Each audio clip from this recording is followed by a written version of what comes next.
Ya, selanjutnya pemirsa dari bursa global, bursa Wall Street berakhir variatif pada perdagangan Selasa dengan indeks Dow Jones Industrial Average ditutup pada rekor tertinggi, didorong kemajuan menuju berakhirnya penutupan pemerintahan Amerika Serikat terpanjang dalam sejarah.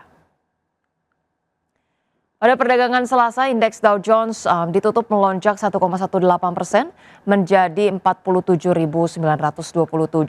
Indeks S&P 500 naik 0,21% ke posisi 6.846. Sedangkan itu indeks Nasdaq Composite melemah 0,25% ke level 23.468.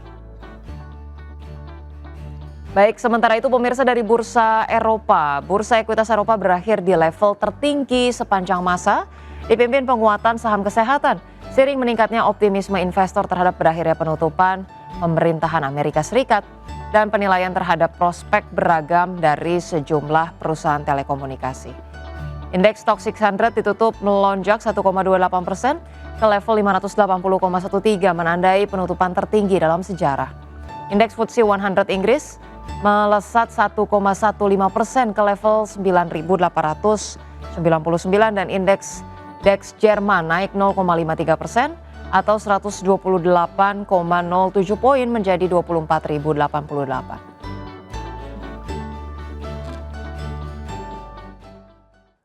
Ya, baik pemirsa, untuk membahas bagaimana proyeksi perdagangan IHSG hari ini ataupun perdagangan di pasar modal, kita sudah tersambung melalui line Zoom bersama dengan Pak Chandra Pasaribu, Head of Research Analyst PT Yuanta Sekuritas Indonesia. Selamat pagi Pak Chandra, apa kabar?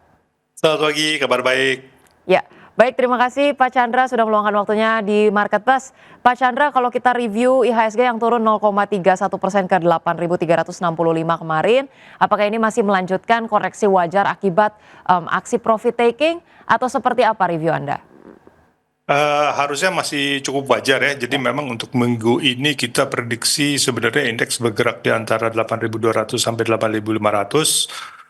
Itu juga mengingat setelah hampir semua laporan keuangan 9 bulan telah keluar, kalau kita lihat secara garis umum kita bisa kategorikan mungkin yang beberapa stok blue chips itu resultnya relatively mix antara slightly negative to neutral, sama beberapa sektor di komoditas terutama yang CPO sama gold di mana harga komoditasnya relatively kuat itu memang masih menunjukkan ada pertumbuhan ya. Jadi dan didukung sebenarnya oleh indeks sudah berapa kali tembus new high. Jadi kelihatannya mungkin agak sedikit masuk konsolidasi, tapi sejauh ini kita lihat beberapa blue chips yang ada di LQ45 sebenarnya masih memberikan valuasi yang cukup menarik sih ya. Jadi mungkin ada sedikit upside potential going forward. Baik, Anda melihat walaupun dilanda aksi profit taking beberapa hari terakhir ini, tapi valuasi berbagai saham blue chip ini masih menarik. Kemudian IHSG diperkirakan bergerak di rentang 8.200 sampai 8.500. Kita harapkan ada potensial upside berikutnya begitu ya. Pak Chandra, ini kalau kita lihat terkait dengan diberhentikannya terkait dengan government shutdown di Amerika Serikat, Anda melihat sejauh apa ini akan menghadirkan katalis positif ke emerging market khususnya pasar saham Indonesia? Seharusnya udah dicapai kesepakatan ya kalau nggak semalam ya 60-40 mereka setuju untuk jalan terus. Terus kemudian juga ada beberapa insentif yang diberikan terhadap pegawai negerinya Amerika yang tetap bekerja meskipun shutdown jadi nggak dibayar. Jadi kelihatannya harusnya sih sejauh ini memberikan angin positif ya, karena mereka bisa jalan lagi. Karena tadinya ada ketakutan juga beberapa seperti data flow yang dibutuhkan Fed untuk melakukan memberikan keputusan untuk tingkat bunga itu jadi terhambat. Sekarang sedikit ada kepastian di situ. Baik. Sehingga akhirnya memang menjadi sentimen positif sih. Baik, apakah ini artinya kemudian investor juga boleh lebih optimis lagi terkait dengan pemangkasan suku bunga The Fed setidaknya 25 basis poin di pertemuan Desember, dan bahkan sejumlah analis ini berharap The Fed bisa pangkas sampai dengan 50 basis poin nih. Proyeksi atau review Anda seperti apa Pak Chandra? Sebenarnya sejauh ini masih agak sedikit ragu-ragu ya. Jadi Ya. kita bisa lihat karena ada dua kubu yang bertentangan gitu. Jadi nggak bulat seperti bulan lalu. Mereka bilang 25 gitu nih.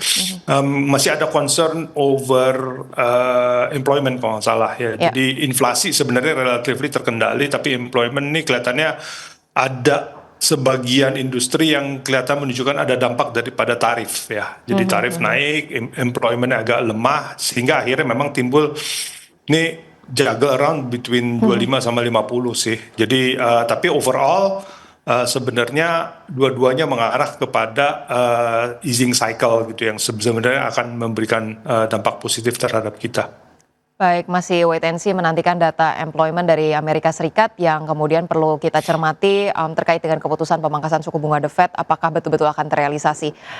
Pak Chandra, ini kalau misalnya kita lihat tadi dengan adanya government shutdown, apakah kemudian ini serta-merta bisa membangkitkan kembali saham-saham big caps kita, atau kemudian memang Anda melihat beberapa hari ke depan masih akan ada aksi profit taking lanjutan nih, Pak Chandra? Kalau dari kita nih problemnya saya lihat justru ada di rupiah exchange rate ya. Jadi sejauh Baik. ini rupiah exchange rate itu relatif lemah sih sebenarnya di Ya. 16.700 gitu. Jadi dan transmisi penurunan bunga di Bank Indonesia sendiri terhadap tingkat pinjaman maupun tabungan tuh relatif nggak terlalu transmisinya nggak terlalu bagus gitu ya. Jadi mungkin ada sedikit concern di situ ya. Jadi positif momentum yang diciptakan oleh berhentinya shutdown ini mungkin justru nggak terlalu pengaruh gitu. Jadi Baik, yang dilihat lebih ke dalam, lebih ke exchange rate, terus performance daripada ekonomi domestik kita sendiri gitu. Jadi mungkin agak sebenarnya balik lagi tadi sebenarnya fundamentally banking sector sebenarnya masih bagus. Cuman mungkin naiknya mungkin lebih sifatnya lebih gradual ya karena terutama buat investor asing risiko terbesar di exchange rate masih menghantui sih.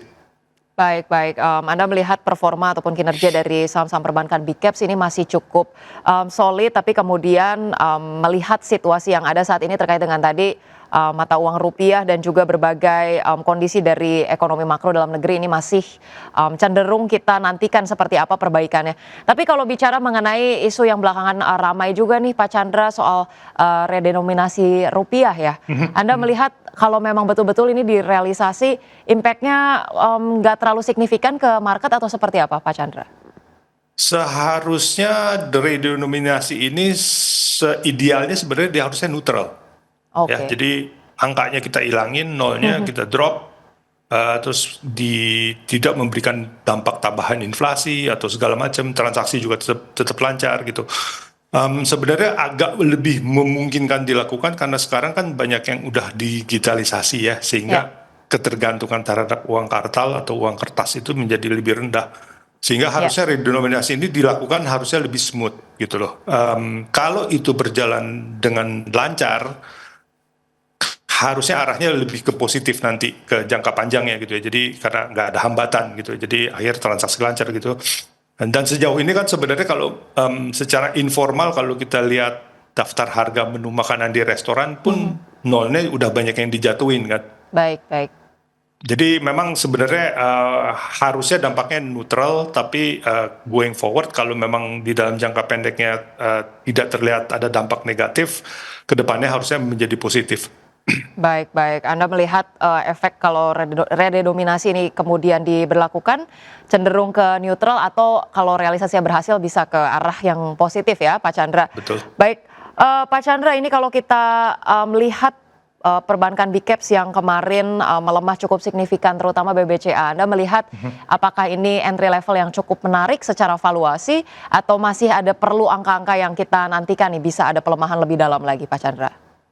Kalau specifically untuk BCA mungkin jadi entry point ya, karena sampai dengan 9 bulan result di antara sektor perbankan mungkin hanya BCA yang bank besar yang bisa positif net profit growth ya. Kalau kita lihat Mandiri, BRI, BNI itu dengan dinamika korporasi masing-masing itu 9 bulan net income-nya masih tertekan gitu. Jadi sebenarnya dengan performance yang relatively lebih bagus dibandingkan mungkin kawan-kawan big banks yang lain, harga sahamnya relatif tekan, harusnya justru menjadi opportunity untuk masuk.